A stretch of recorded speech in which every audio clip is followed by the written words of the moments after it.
we can start our class with another example as well.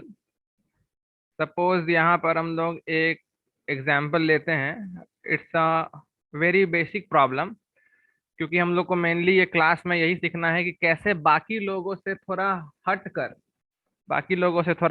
Questions को solve करना है, अलग लेवल का क्वेश्चन. तो suppose I have a question, find the equation of line या find the possible equation, या फिर equations भी हो सकता है, क्योंकि जेई एडवांस में देखते ही हो मल्टीपल करेक्ट क्वेश्चन आता है, और पिछले क्लास में एक मल्टीपल करेक्ट ही हम दिए थे. फाइंड द पॉसिबल इक्वेशन या फिर equations of the line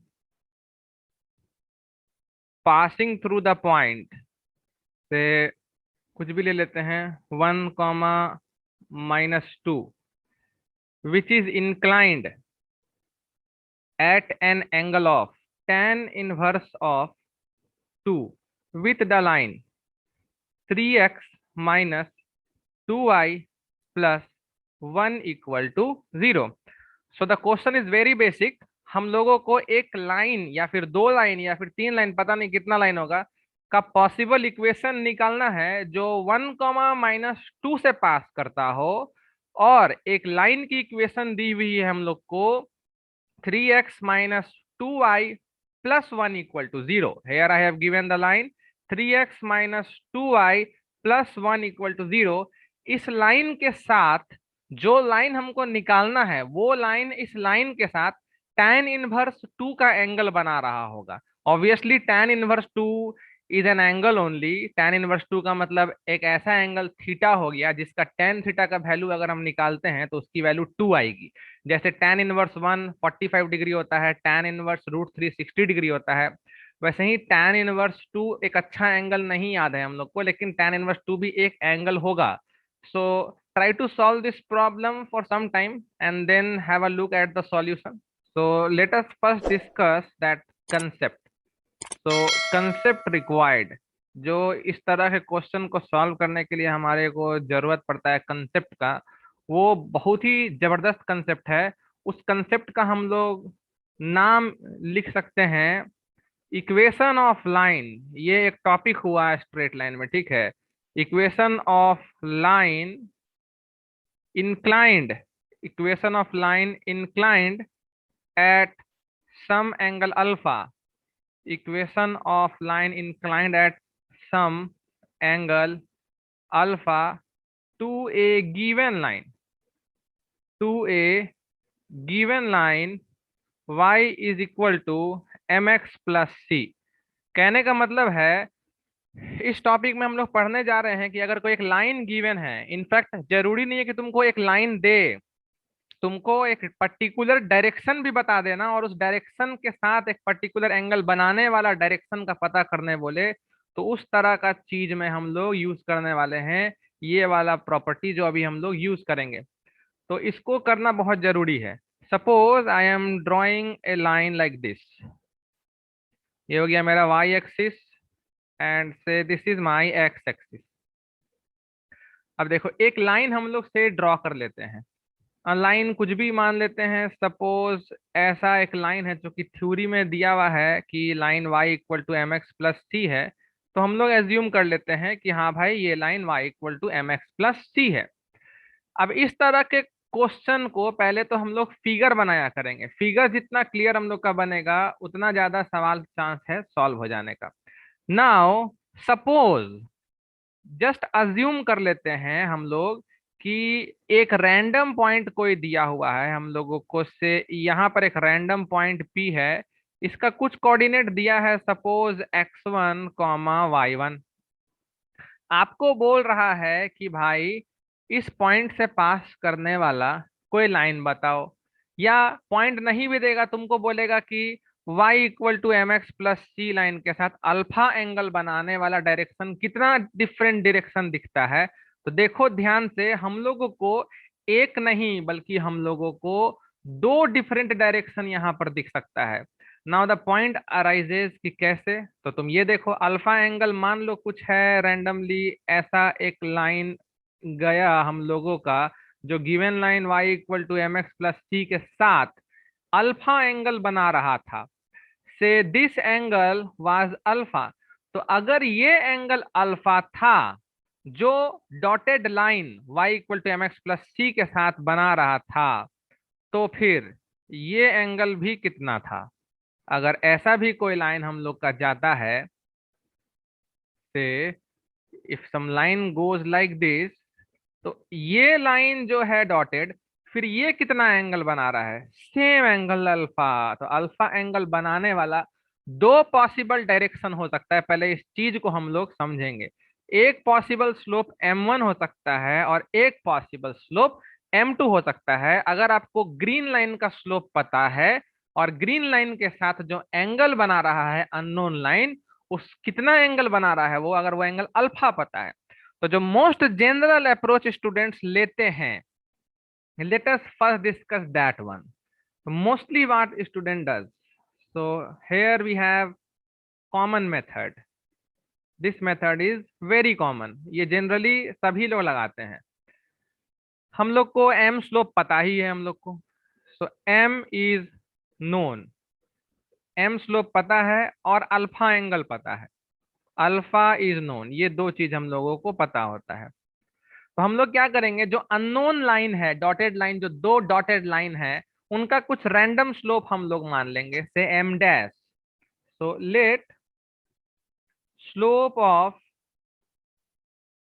unknown direction, slope of unknown line be m dash. तो एक चीज तो क्लियर है ना भाई, कि अगर जो लाइन हमको ढूंढना है, सपोज पहला डॉटेड लाइन हम लोग इसको अज्यूम कर लेते हैं, इससे इसका स्लोप अगर एम डैश, अभी नहीं पता हमको कि इसका स्लोप m1 है, हम निकालने वाले हैं। तो अगर इसका एम डैश है और ग्रीन वाले लाइन का m है, मतलब इसका स्लोप हो गया m और ये वाले लाइन का स्लोप हो गया m डैश, अब बीच में एंगल अल्फा है, then we can very easily apply our formula tan of theta, जो दोनों लाइन के बीच का एंगल है, is equal to m1 minus m2, मतलब m minus m dash by 1 plus m1 m2 1 plus m into m dash का mod. अब इसमें क्या क्या पता है हम लोगों को, हमको ये अल्फा पता है, ठीक है, हमको ये m पता है। अब मॉड खोलेंगे जैसे ही, तो दो चीज पता है, अल्फा पता है, m पता है, मॉड खोलेंगे तो प्लस माइनस आता है। Student generally plus minus miss कर देते हैं, बस खाली मॉड खोल देते हैं तो उससे एक m डैश आ जाता है हम लोगों का। That is very very big mistake, कि बच्चा लोग क्या करता है ना, बच्चा लोग छोड़ देता है एक माइनस साइन जब मॉड को खोलता है, वो नहीं करना है। तो जैसे ही मॉड खोलेंगे हम लोग यहाँ पर, दो एम डैश आ जाएगा। दो एम डैश क्यों आएगा? क्योंकि एम डैश जो हम अननोन लाइन का स्लोप माने हैं, वो दो पॉसिबल लाइन है हमारे पास। एक जो एम डैश का वैल्यू आएगा वो हमको m1 देगा इस डायरेक्शन में स्लोप, और एक जो एम डैश का वैल्यू आएगा वो हमको दूसरा लाइन ये देगा इस डायरेक्शन का स्लोप। तो आप दो अलग अलग डायरेक्शन इस तरीके से निकाल सकते हो, but this is time consuming method. I will again से इन जेई एडवांस हम लोग को सवाल सॉल्व करने के साथ साथ अपना समय भी बचाना है। तो let us see how to do it in a shorter way. तो we will discuss shorter way. तो एक मेथड तो बेसिक मेथड था कन्वेंशनल, जो क्लियर कर दिए वो। अगर शॉर्टर वे नहीं समझ में आ रहा है तो उसको लगाओ, तुम्हारा आंसर आना ही है। हालांकि शॉर्टर वे ज्यादा आसान है। Suppose I am drawing A neat and clean diagram hair, और यहाँ पर अगर हम लाइन ड्रॉ कर लेते हैं, से फॉर एग्जांपल कुछ भी इस तरीके से मान लो, ये मेरा लाइन है y is equal to m x plus c. देख चुके हैं हम लोग दो पॉसिबल डायरेक्शन है अल्फा एंगल बनाने वाला, इसमें कोई डाउट अब हम लोगों को नहीं है। तो इसीलिए हम क्या करेंगे, एक लाइन हम पहले ऐसे बना ले, इस तरीके से मान लो एक लाइन ऐसा आ गया, और एक लाइन कुछ इस तरीके से मान लेते हैं हम लोग, से कुछ ऐसा आ गया। दो पॉसिबल डायरेक्शन है हम लोगों का, लेकिन ये लाइन थोड़ा टेढ़ा हो गया, so I will correct it, don't worry. हाँ, एक चीज बात है कि पहला डॉटेड लाइन जितना एंगल बनाया है, ये भी उतना ही बना के दिखाएंगे, नहीं तो फिर कैसे इक्वली इंक्लाइंड हुआ। इक्वली इंक्लाइंड से याद आया, कभी कभी इक्वली इंक्लाइंड बोल करके तुमसे क्वेश्चन पूछ देगा, कुछ भी पूछ सकता है एग्जाम में। अब मान लो ये एंगल तुम्हारा अल्फा है, this angle is suppose alpha, Similarly, this angle is also alpha. So we can see an isosceles triangle is getting formed here. तो isosceles triangle पर भी क्वेश्चन पूछा जा सकता है। तुमको ये भी पूछा जा सकता है कि find the lines equally inclined to y equal to mx plus c passing through the point. कोई एक पॉइंट तुमको यहाँ पे दे देगा, से अभी हमारे क्वेश्चन में पॉइंट दिया था 1, -2, कुछ भी दे सकता है। बोलेगा 1, -2 से पास करने वाला दो लाइन निकालो जो y equal to m x plus c के साथ इक्वली इंक्लाइंड हो, या कुछ भी ऐसा कंडीशन देगा, आइसोसेलेस ट्रायंगल बना रहा हो, तो ये मेथड आपको बहुत ज्यादा हेल्प करने वाला है। Now this question can be done by basic geometry. Geometry पर फोकस करेंगे थोड़ा हम लोग यहाँ पर, कि y equal to m x plus c line का स्लोप m है। अगर y equal to m x plus c line, जो कि हम लोग का से लाइन l है, ये डॉटेड लाइन से L1 है, दिस डॉटेड लाइन इज से L2, तो अगर ये थीटा है, if this angle is theta, then we can write tan theta is equal to m। We can write tan theta equal to m। Say this is equation 1। Now y, अरे गजब हाल है, m slope है भाई। जो line हमको पता है उस लाइन का m जो है वो स्लोप है, स्लोप। और थीटा एंगल एक्स एक्सिस के साथ इंक्लिनेशन है, इसीलिए इट्स वेरी ऑब्वियस कि tan थीटा का वैल्यू m होगा ही। नाउ अगर एंगल अल्फा है, ये वाला, ये एंगल अगर अल्फा है तो उसके वर्टिकली अपोजिट एंगल भी अल्फा ही होगा ना। और अगर ये एंगल अल्फा होगा तो ट्रायंगल का एक्सटीरियर एंगल प्रॉपर्टी से ये एंगल कितना होगा, very obvious, theta plus alpha. आ गया L2 का स्लोप, सीधा सीधी स्लोप ऑफ लाइन L2 आ जाएगा tan of theta plus alpha. Very simple. वैसे ही हम लोग बहुत आराम से हर चीज देख सकते हैं, ये एंगल भी अल्फा होगा। और बड़े वाले ट्रायंगल में ध्यान से देखो, I am writing the name, see this triangle A, here I have B, here I have C. In triangle A B C फिर से एक्सटीरियर एंगल का प्रॉपर्टी जब तुम लगाओगे ना, तो ये एंगल तुमको दिखेगा कितना। Just see how much are you getting this angle, just check it out, it's very obvious, alpha minus theta. so this is alpha minus theta, क्योंकि ऊपर अल्फा था, उसके वर्टिकली अपोजिट अल्फा हो गया, और ट्रायंगल बनाए हम लोग, तो ये आ गया थीटा, और अल्फा एक्सटीरियर एंगल है, तो वो अल्फा माइनस थीटा हो गया। तो this implies slope of line L1 is equal to tan of alpha minus theta लिखो या थीटा माइनस अल्फा लिखो, ये अपने आप को खुद ही एडजस्ट कर लेगा एज पर द क्वेश्चन। इसको हम थीटा माइनस अल्फा लिख रहे हैं, अपने आप को खुद एडजस्ट कर देगा का मतलब ये है कि अभी हम लोग फिगर अपने हिसाब से बनाए हैं। कल को यही L1 दूसरे डायरेक्शन में बन के आता, तो आप अल्फा माइनस थीटा का निगेटिव करना पड़ता आपको, तो वो थीटा माइनस अल्फा होता, तो उसका आपको टेंशन नहीं लेना है, वो फॉर्मूला अपने आप को खुद सेट करता है। आप इधर से भी डिराइव कर सकते हो, ये एंगल पाई माइनस अल्फा होगा, ये एंगल पाई माइनस अल्फा होगा, वेरी ऑब्वियस।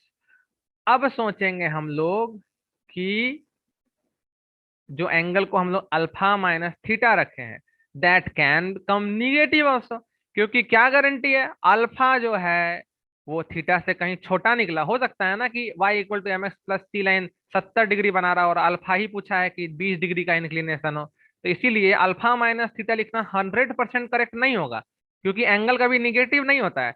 लेकिन हाँ, अगर हम अल्फा के एडजेसेंट वाला एंगल को पाई माइनस अल्फा लिख दिए और अब एक्सटीरियर एंगल का प्रॉपर्टी लगाओगे ना, तो pi minus alpha plus theta, ये हमेशा पॉजिटिव होगा, इसमें कोई डाउट नहीं है। तो जैसे L2 का स्लोप हम लोगों को सीधा सीधी tan of theta plus alpha दिखा, वैसे ही हमको L1 का slope tan of pi plus theta minus alpha दिखेगा।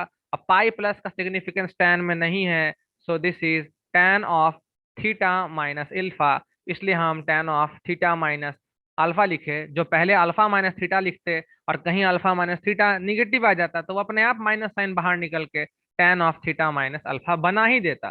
तो कंक्लूजन हुआ कि दो पॉसिबल स्लोप होता है, line inclined at angle alpha, line inclined at angle alpha to y equal to mx plus c have slopes, दो angle आएगा, tan of theta plus minus alpha. इसका मतलब ये हुआ कि हम लोगों का जो लाइन है उसका स्लोप अगर निकालना है तो वो निकलेगा tan theta plus minus tan alpha by 1 minus plus tan theta into tan alpha. This is very important conclusion जो हम लोगों को याद रखना चाहिए। अब इससे क्या है ना, y equal to m x plus c एक फिक्स लाइन नहीं देगा। सपोज तुमको क्वेश्चन में दे दिया कि हाँ भाई y equal to 2x plus के कोई लाइन है, उससे 30 डिग्री इंक्लाइंड पे कोई लाइन का स्लोप बताना। तो इस के का अब यहाँ मतलब नहीं रहा। क्यों? क्योंकि 2x प्लस के है ना, तो 2 तो स्लोप फिक्स हो गया। तो ये लाइन कुछ ऐसा है, चाहे ऐसा है चाहे ऐसा है। अब इससे 30 डिग्री बनाने वाला कोई भी लाइन हो फिर तो वो पैरेलल ही हो जाएगा ना। तो के का यहाँ पर जरूरत हम लोगों को थोड़ा भी नहीं है। अगर लाइन का डायरेक्शन पता है तो उससे गिवन एंगल पर अगर कोई लाइन इंक्लाइंड है तो उसका स्लोप भी हम लोग पता कर लेंगे। It is very very very simple thing. तो इस कंसेप्ट को अगर हम लोग यूज करते हैं तो ये क्वेश्चन बहुत आसानी से बन जाएगा। कैसे बनेगा? लाइन 1, -2 से पास कर रहा है, given line 3x-2y plus 1 equal to 0 है, और जो एंगल इंक्लाइंड है वो tan इनवर्स 2 है, मतलब अल्फा यहाँ tan इनवर्स 2 है, तो tan अल्फा यहाँ पर 2 हो जाएगा। तो लाइन याद रखना है 3x-2y plus 1 equal to 0। So now we are in a position to solve this problem. तो सॉल्यूशन वेरी सिंपल। तुमको जो लाइन दिया हुआ है, line given is 3x-2y plus 1 equal to 0। Let me check, 3x-2y plus 1 equal to 0। और जो alpha दिया हुआ है इंक्लाइंड एंगल वो tan इनवर्स 2 है। तो यहाँ से tan अल्फा का वैल्यू आ गया, tan अल्फा का वैल्यू 2 आ गया। और जो गिवन लाइन है उसका स्लोप कितना है? उसका स्लोप हम लोगों को दिख रहा है 3/2 है। और जो नोन लाइन है उसका स्लोप हम लोग tan थीटा लिखते हैं जो कि 3/2 है। तो जो दो पॉसिबल लाइन है उसका स्लोप तो आ गया हम लोगों को। तो slopes possible slopes are tan of theta plus minus alpha. That is, एक हो जाएगा तुम्हारा tan of theta plus tan of alpha divided by 1 minus tan of theta into tan of alpha, and tan theta minus alpha से आ जाएगा tan theta minus tan alpha whole by 1 plus tan theta into tan of alpha.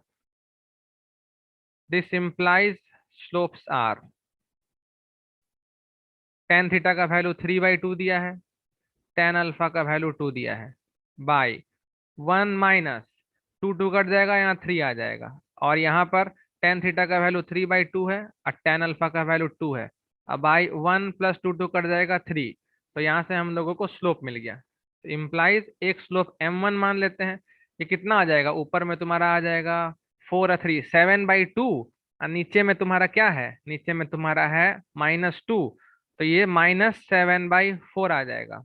And m2 का value कितना आएगा?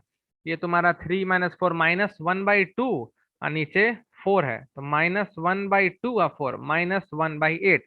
तो Chris जो answer तुम बोले थे इसमें से वो स्लोप किसी का भी हमको नहीं दिख रहा है। Well we will find the line. तो लाइंस आर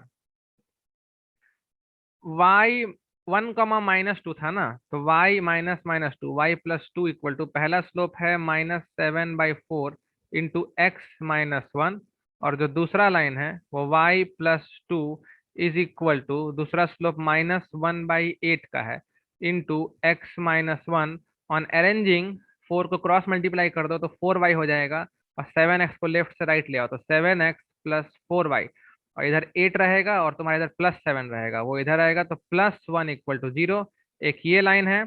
और वैसे ही 8y रहेगा और x आ जाएगा, x +8y, या 16 इधर है या +1 इधर है।